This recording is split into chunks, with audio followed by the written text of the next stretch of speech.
Alhamdulillah wa syukurillah, assalatu wassalamu ala rasulillah wa ala alihi wa ashabihi wa mawala. Rabbi syrah li sadri wa yassir li amri wahlul 'uqdatam min lisani yafqahu qawli. Pada Allah kita memuji dan bersyukur atas karunia yang senantiasa terlimpah untuk kita. Salawat serta salam semoga tetap Allah curahkan untuk Nabi Muhammad sallallahu alaihi wasallam, untuk keluarga, sahabat dan seluruh pengikut beliau. Amin ya rabbal alamin. Jamaah rahimakumullah, kita masih berada di bulan Dzulhijjah. Ada baiknya kita menyegarkan ulang tentang perjuangan Nabi kita Ibrahim alaihissalam. Ya, semoga menjadi inspirasi bagi kita. Untuk acuan kita baca surah Ibrahim ayat 35 sampai 37. Dalam ayat 35 Allah mengabadikan doa Nabi Ibrahim. Wa idh qala Ibrahimu Rabbi ij'al hadzal balada aminan wajnubni wa baniya an na'budal asnam. Ketika Nabi Ibrahim berdoa, Rabbi, wahai Tuhan kami, ij'al hadzal balada, jadikanlah kawasan ini nantinya aminan, menjadi negeri yang aman.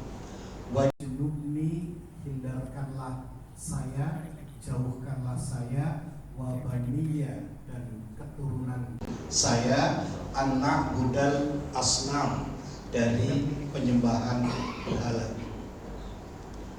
Jadi ketika Nabi Ibrahim diutus oleh Allah untuk menyadarkan umat manusia di kerajaan kawasan Namrud, beliau memulai dengan menyadarkan keluarganya. Ternyata tidak berhasil. Bapaknya Nabi Ibrahim mengancam kepada Ibrahim dengan ungkapan araghibun anta an alihati ya Ibrahim, apa kamu benci kepada Tuhan saya wahai Ibrahim? La illam tantahi, kalau kau tidak berhenti tetap mencaci mencela Tuhan saya, la arjumannaka, pasti aku merajam kamu. Jadi dirajam. Ibrahim diancam untuk dihukum rajam, digalikan tanah. Ibrahim suruh masuk ke galian itu, dilemparin batu sampai mati. Itu ancaman bapaknya. Wahjurni maliya, kalau kau tidak mau dirajam, tinggalkan saya buat selamanya. Kalau bahasa Indonesianya, tidak sudi aku melihat batang hidung. Kalau bahasa Jawanya, dadio godong moh nyuwek, dadio banyu moh nyawek. Ya pokoknya benci betul gitu ya. Ketika Nabi Ibrahim mencoba mencerahkan kepada penguasa, lalu diakhiri dengan dihukum bakar. Ya. Ubnu lahu bunyanan, bikin bangunan. Wal fa'alquhu fil jahim, lempar Ibrahim di api itu. Bangunan dibakar, lalu Ibrahim dilempar di situ 20 hari 20 malam. Allah berfirman, ya narukuni bardan, wahai api, jadilah kamu sejuk, wasalaman ala Ibrahim, maka selamatlah Ibrahim itu. Walhasil di keluarga, di kawasannya tidak berhasil, lalu Ibrahim membawa dua istrinya. Sarah ditaruh di Palestina, Hajar ditaruh di Mekah. Nah, Mekah waktu itu ada fondasi Ka'bah yang dibangun Ka'bah itu oleh Nabiullah Adam alaihissalam. Ketika pada zaman Nabi Nuh terjadi banjir besar, maka Ka'bah pun terbawa air bah, tetapi fondasinya masih ada. Nah, disitulah Ibrahim menaruh istri beliau Hajar sama anak sematawayangnya Ismail. Untuk apa ditaruh di situ? Di sini Ibrahim berdoa, Robbi, ya Tuhan kami, ij'al hadzal balada, jadikanlah hadzal balad itu waktu itu berupa kawasan kosong, tidak ada orang, tidak ada tanaman, tidak ada tumbuhan, pokoknya tidak ada tanda-tanda kehidupan. Ya. Tanah yang tidak ada tanda-tanda kehidupan inilah yang nantinya diproyeksikan menjadi baladan aminan, menjadi kawasan yang aman, penduduknya banyak. Aman itu tentu damai, sejahtera, makmur, ya apalagi harmonis. Ya pokoknya di dunia begitu. Jadi Nabi Ibrahim bercita-cita membangun sebuah kawasan yang aman, tentram, damai, justru di tempat yang tidak ada orangnya. Tidak ada air, tidak ada tanda-tanda kehidupan. Ini adalah merupakan contoh yang paling ekstrim, membuat sebuah peradaban di tanah kosong yang tidak ada tanda-tanda kehidupan. Memang kalau kita lihat Quran tuh sangat detail sekali, memberi contoh sekali yang sangat ekstrim seperti ini. Wajnubni, hindarkan saya, wabaniya, dan keturunan saya, anak budal asnam, dari penyembahan berhala. Artinya di dunia dia damai, aman, sejahtera, makmur, harmonis, ya. Lalu dengan bertauhid, tidak menyembah berhala, diharapkan nanti seluruh warganya terhindar dari api neraka, masuk surga semua. Jadi inilah cita-cita yang paling agung, membuat peradaban yang selamat di dunia hasanah, fil akhirah hasanah. Barangkali ini diterjemahkan dalam Undang-Undang Dasar 45 pasal berapa? 29 ya. Negara berdasar ketuhanan yang maha esa, kan tidak muslim. Ini adalah cita-cita. Semua nabi hampir cita-citanya seperti ini. Cita-cita ini kalau Muhammadiyah mengambilnya apa itu? Baldatun thayyibatun wa rabbun ghafur. Kalau Sabah itu seperti itu ya. Kalau Undang-Undang Dasar sama dengan ini, berdasar ketuhanan yang Maha Esa. Saya baru merasakan betul, menyadari betul kekuatan cita-cita setelah kami di Gunung Tembak. Ya, saya akan cerita sedikit betapa cita-cita merupakan kekuatan yang luar biasa. Pada tahun 1970, almarhum Pak Wali Kota Balikpapan, Haji Asnawi Arba'in, mencarikan tanah untuk Hidayatullah, didapat di Gunung Tembak, tanah milik Haji Darman 3 hektar. Di situ banyak tunggul ulin, rupanya hutan ulin. Ada bekas tempat pembakaran batu bata, masih ada gubuknya. Ya disitulah mula pertama Hidayatullah, 5 orang, Ustadz Abdullah Said, Ustadz Hasan Ibrahim, Ustadz Usman Palese, Ustadz Nadir, dan Ustadz Hashim. 5 orang ini masih bujangan semua, datang di situ tidak punya uang, tidak punya jabatan, bukan pegawai, bukan karyawan, tetapi dia punya cita-cita bersama. Nah, lalu ketika menerima santri apa segala macam, dapat santri putri dan lain-lain, akhirnya dinikahi santri putrinya, jadilah rumah tangga. Ya, alhamdulillah. Jadi mereka nikah dengan santrinya semua. Ini awal ya. Nah, karena cita-cita kepingin membangun kawasan yang Islami, di sini buat kawasan yang dihuni oleh orang-orang yang mau bertuhan, mau berislam, mau menyembah Allah semua. Dan cita-cita ini disegar-segarkan terus, gitu, dan ditransformasikan kepada santri-santrinya. Sekarang saya melihat betul itu ya, dari ujung Papua sampai ujung Sumatera, tiap kota sudah ada Hidayatullah. Sampai tempat-tempat yang minoritas, misalnya di Malino di utara situ ya, muslimnya 30 berkembang Hidayatullah. Di Nias yang muslimnya hanya 8%, berkembang juga, teman-teman antusias. Di Bogor, di Gul, luar biasa. Di Jayawijaya, apa namanya, yang tinggi itu, yang tinggi. Alhamdulillah, jadi teman-teman itu antusias sekali. Bahkan Kepri Kepulauan apa, Riau Kepulauan, kan ada 3.000 pulau di situ, yang ditempati orang kan belum banyak. Nah, santri-santri Hidayatullah yang mau skripsi itu ditugaskan di sana semua. Hampir semua pulau yang ada penduduknya sudah ditempati santri Hidayatullah dan diterima masyarakat.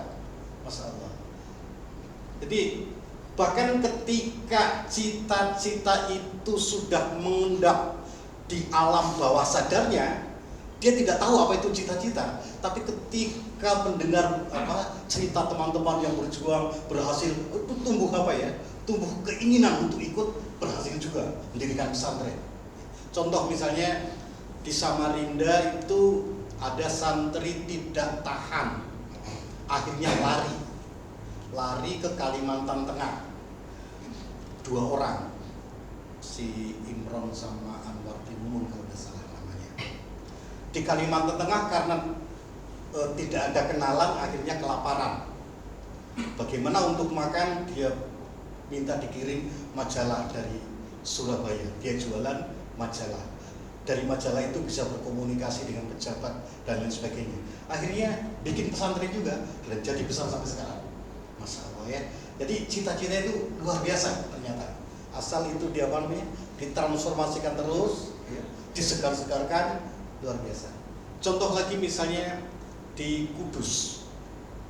Kudus adalah banyak ulama yang ditugaskan di sana untuk merintis pesantren adalah santri yang belum tamat Iqra. Baru Iqra 2 ke Iqra 3. Ya, namanya Iman Syahid. Dapat tugas untuk merintis pesantren di sana. Sampai di Kudus bingung sekali. Akhirnya dia masuk Masjid Menara Kudus, kata dia, aku nangis hampir seminggu siang malam di sini. Tidak tahu apa yang harus dikerja. Dia mohon terus pada Allah Subhanahu wa taala. Pada akhirnya dia diterima jadi marbot masjid untuk bersihkan masjid. Dia kuat tenaganya, akhirnya masjidnya bersih di pinggir pasar masjidnya. Dan orang sholat jamaah senang. Dia jual-jual majalah, ada keuntungannya dikit, anak-anak terlantar di pasar itu diambil. Ada 3 atau 4 orang untuk bantu-bantu di masjid. Nah, ternyata ada jamaah masjid orang kaya penasaran, kok kamu mengumpulkan anak-anak di sini, dikasih makan apa? Ini Pak Haji, aku jualan majalah, ada untungannya dikit-dikit, ya, kasihan anak-anak ini terlantar nggak ngurusin, ya kita biar bergabung meramaikan masjid. Namanya Haji siapa aku tidak tahu, tapi terkenalnya Haji Sewu. Sewu itu artinya 1000. Kalau ada orang minta sumbangan, biasa dikasih 1.000 rupiah. Haji Sewu. Biar pakai proposal gede pun hanya dikasih 1.000 juga. Tapi begitu melihat Iman Syahid ngurusin anak kecil, dia tersentuh hatinya. Pemuda yang tidak punya kerjaan, kok mau ngurusin orang lain, menyelamatkan orang lain. Saya yang dikasih Allah banyak kekayaan begini, kok nggak pernah terlintas dalam diri saya untuk ikut ngurusin anak-anak yang terlantar ini. Ini terjadilah dialog, ternyata dia dapat tugas untuk merintis pesantren tapi tidak tahu apa yang harus dikerja. Oleh Pak Haji itu dikasih rumah, rumahnya banyak. Nah, kumpulkan anak-anak ngaji, dia sendiri tidak bisa ngajar ya, panggil teman-teman dari Surabaya untuk ngajar. Sampai sekarang, Masya Allah, di Kudus itu mewah gitu ya. Mulai ada dari PAUD, TK, SD, SMP, SMK, Tafid dan lain sebagainya. Dan itu yang membangun hanya 1 orang itu aja di sini. Contoh lain juga, ini yang penting di sini rupanya. Ketika bingung, dia betul-betul hanya mohon kepada Allah dan Allah memberikan bantuannya. Di Sumeneb, Sumeneb itu Madura paling timur, aku kesana kayak jauh betul, kayak mau ke akhirat.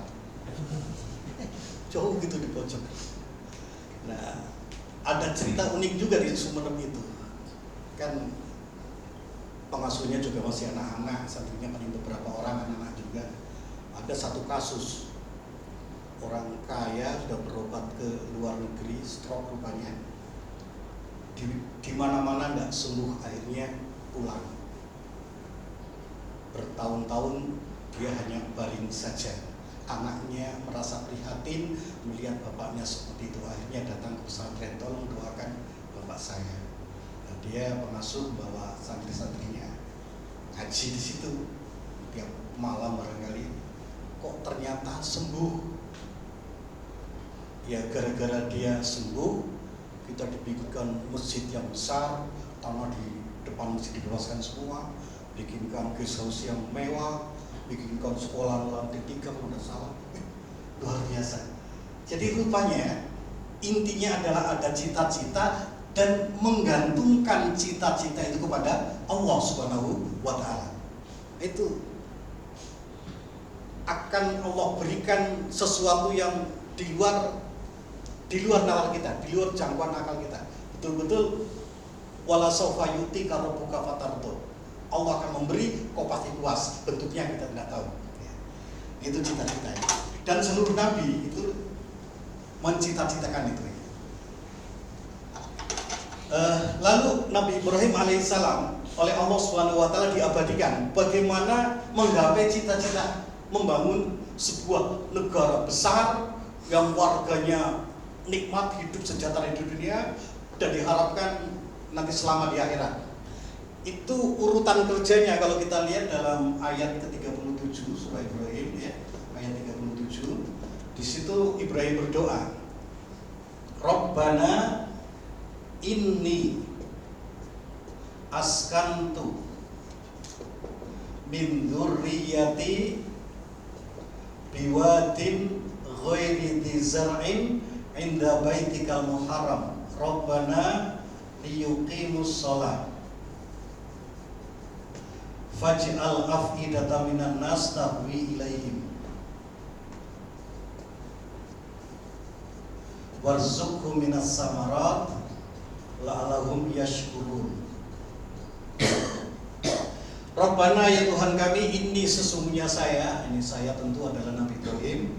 Artinya cita-cita visi ini ya harus diawali adanya seorang leader, pemimpin, di mana leader itu visioner, leader yang punya cita-cita. Ada Indonesia karena ada Soekarno leader, ya, punya visi. Ada Singapura karena ada siapa? Lee Kuan Yew.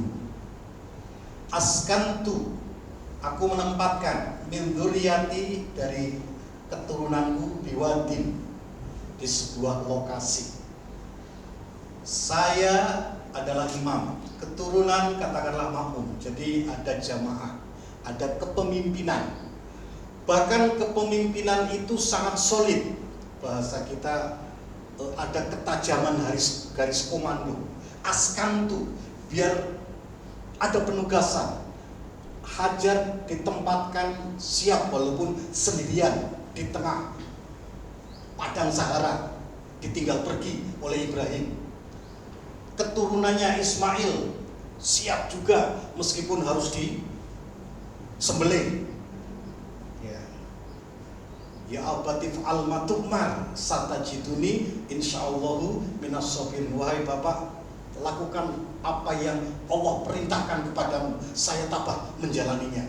Luar biasa, dengan tauhid ini sehingga apapun yang ditentukan oleh Allah mereka siap menjalani. Biwadin, ada lokasi yang minimal 4 ini sebagai unsur dasar membangun peradaban ya. Ada pemimpin, ada makmum, ada perintah, dan ada kesiapan mental menerima perintah itu, dan ada lokasi untuk merintis membangun peradaban tadi. Ya, Rabbana liyuqimus shalah. Di tempat itu program prioritas utama adalah pendekatan diri pada Allah atau sholat. Ya, sholat itu adalah apa? Allahus Somad.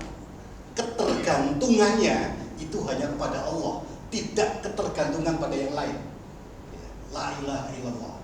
ketika Nabi Ibrahim alaihissalam menaruh Hajar di Mekah, dan ketika Ibrahim mau kembali ke Palestina, ke istri tuanya, maka Hajar bertanya, kalau bahasa kita mungkin protes, wahai Nabi Allah, kau tinggalkan aku di sini sendirian sama si kecil sematawayang ini memang keinginan engkau pribadi atau ini ketentuan Allah untuk saya? Tolong jawabkan. Ketika, kan bayangkan itu ya, kan sangat, kalau bahasa Indonesia ya, teganya gitu. Ditinggal sendirian, tidak ada orang, lalu tinggal pergi, kasih makan apa, kok kejamnya gitu ya, kan tidak manusiawi. Tapi ketika Nabi Ibrahim menyatakan bahwa ini adalah ketentuan Allah yang harus kita jalani, maka Hajar pun samina wa ta'na, kalau ini dari Allah, aku laksanakan. Yakin Allah tidak akan membiarkan hambanya tersia-siakan. Begitulah ketaatan seorang kader. Masya Allah ya. Lalu ketika Ibrahim telah pergi, Hajar sehari 2 hari, mungkin lama-lama habis dia punya bekal. Dia taruh Ismail di fondasi Ka'bah itu atau sekitarnya. Dia lari ke bukit Sofa, berharap dari atas bukit melihat ke segala penjuru agar bisa melihat ada orang lewat atau kafilah untuk dimintai bantuan. Ternyata tidak ada. Melihat sepanjang mata memandang, tidak ada sumber air, tidak ada rumputan, pokoknya tidak ada tanda-tanda kehidupan. Akhirnya dia bolak-balik kan, Sofa Marwah sampai berapa? 7 kali. Seorang ibu yang panik dengan anak sematawayangnya yang sudah tidak bisa makan itu, ya, dia sendiri lapar, haus, jalan pontang-panting di bawah panas terik matahari 7 kali, tentu sudah tidak berdaya. Kalau sekarang insya Allah kita sa'i itu enak aja karena ya, atapnya ada AC-nya juga, bahkan bisa naik motor. Tidak bisa menikmati kayak Hajar itu. Nah, ketika alam tidak bisa diharap, bahkan tenaga sendiri tidak bisa diharap untuk bisa menghidupinya, pikiran juga sudah buntu, disitulah sifat dasar ketuhanan muncul. Dirinya mengatakan la haula wala quwwata, tidak ada daya, tidak ada nalar lagi. Bagaimana sudah tidak punya kemampuan. Wala quwwata, tidak punya kekuatan juga. Sudah habis tenaga, habis akal, yang tersisa apa? Yang tersisa yuqimus shalah. Yang tegak sekarang tinggal doa kepada Allah. Ya Allah, kau tempatkan di sini atas nabiku menempatkan saya di sini atas perintahmu. Aku sudah lakukan sesuai kemampuan saya, ternyata tidak ada kekuatan sama sekali. Aku pasrahkan aku dan anakku hanya kepadamu ya Allah. Itu namanya yuqimus shalah. Betul-betul Allahus Samad. Ketergantungan hanya tinggal kepada Allah semata. Nah, ketika ketergantungan hanya kepada Allah semata, la syarika lahu, tidak ada ketergantungan pada yang lain, disitulah Allah memberi mukjizat yang masih kita bisa nikmati sampai hari ini, Zam-Zam ya. Zam-Zam tidak di Sofa, tidak juga di Marwah, tapi di bawah kaki anaknya sendiri. Lalu setelah ada Zam-Zam, dia minum, katanya Zam-Zam tidak sekedar minuman, tapi termasuk asupan makanan juga bergizi. Akhirnya tubuh sehat. Burung-burung melihat ada air, dia pun ikut menikmati berkah Zam-Zam itu.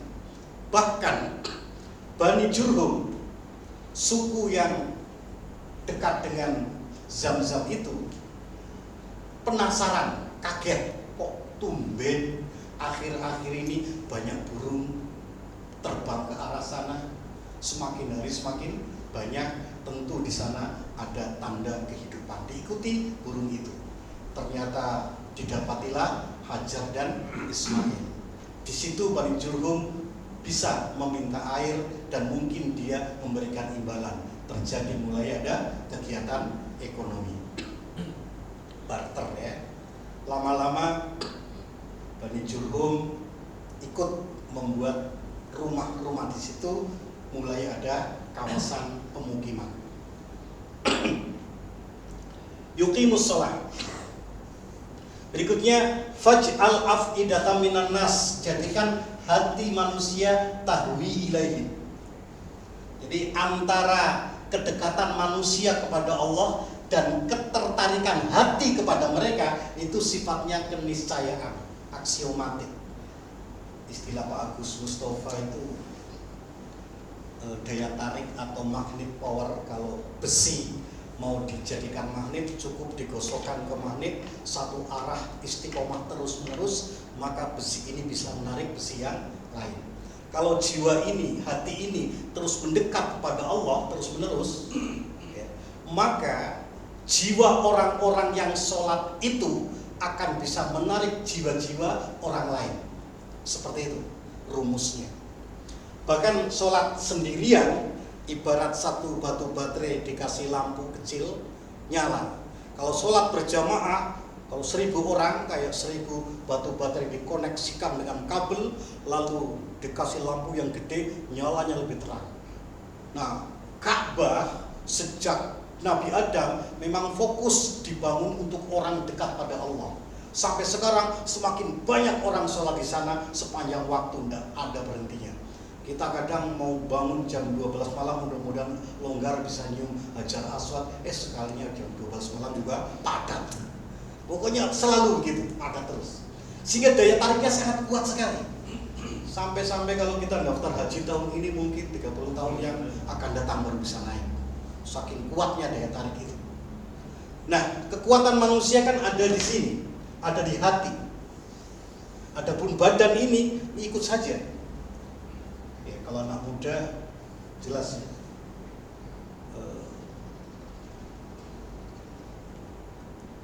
Namamu terukir di hatiku. Biar laut luas akan aku seberangi, gunung tinggi akan aku daki. Ya, tidak punya uang bisa hutang atau mencuri, itu kan jihad ya. Kekuatan terbesar memang pada hati. Nah, kalau jiwa kita pengen dekat pada Allah, itu rasanya memang uang itu menjadi tidak berharga dibanding sebuah kekuatan jiwa. Sehingga orang datang ke sana pasti perlu akomodasi, konsumsi, transportasi, itu semua dibayar. Membayar berapapun rela, yang penting bisa dekat untuk beribadah pada Allah SWT. Ya, kalau satu orang mengeluarkan dana sampai 20 juta rupiah untuk daerah sana misalnya, lalu setahun sampai 10 juta orang, 10 juta orang ya, haji dan umroh ya, tentu uang mengalir di sana 200 triliun tidak pernah bisa dibendung. Warzuqhu minas samarat, berikan rezeki dari buah-buahan. Kalau 200 triliun untuk membeli kelapa dapat berapa itu? Banyak sekali. Jadi tidak perlu di sana ada sawah, beras bisa dibeli.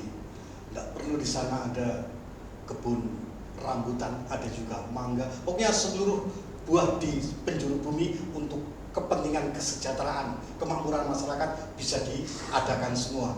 Karena hati orang tertarik seperti itu. Ya, sehingga tidak inflasi. Nenek moyang kita konon kalau 1 real itu bisa membeli secangkir kopi, sampai sekarang tetap saja bisa membeli secangkir kopi. Mungkin bapak-bapak yang lahir tahun 60-an seperti saya, ingatlah, kita membeli, kadang disuruh orang tua membeli tempe Rp1 itu dapat 11 biji. Karena tiap 1 biji harganya seketik baru ditambah bulu 1. Nah, sekarang jangankan Rp1, Rp1.000 tidak dapat tempe 1. Artinya apa? Inflasi kan tinggi sekali.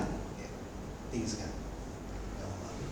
Jadi dengan cara seperti ini, kita semua disuruh haji, umroh sepanjang tahun kalian untuk melihat bagaimana perjuangan itu loh hasilnya, dan ini standarnya, konsepnya tidak berubah. Tugas kita sekarang adalah Allahumma arinal haqqo haqqo warzuqna tiba'ah. Ya. Kita memahami kebenaran, lalu kita berupaya untuk menduplikasi. Indah sekali sebenarnya ajaran Islam, tidak perlu konsep yang bertele-tele, asal ini dilaksanakan dengan istiqomah. Insya Allah ya, di kawasan kita, keluarga kita kepingin membangun baladan aminan.